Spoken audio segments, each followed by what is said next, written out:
જે ખાસ કરીને 31 ડિસેમ્બર એટલે કે ન્યૂ યરની સેલિબ્રેશન ઉપરાંત જે ક્રિસમસ એના સેલિબ્રેશનના ભાગ સ્વરૂપે ખાસ કરીને બેકરી આઇટમ્સ છે, કેક છે, પેસ્ટ્રીઝ છે, એના વેચાણમાં ઘણો વધારો નોંધાતો હોય છે.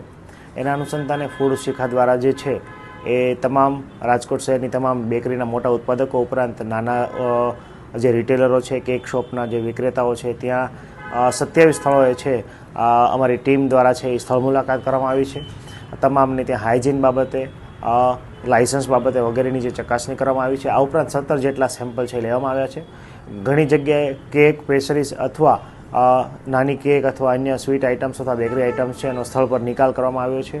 આ ઉપરાંત 17 જેટલા સેમ્પલ છે એ લેવામાં આવ્યા છે.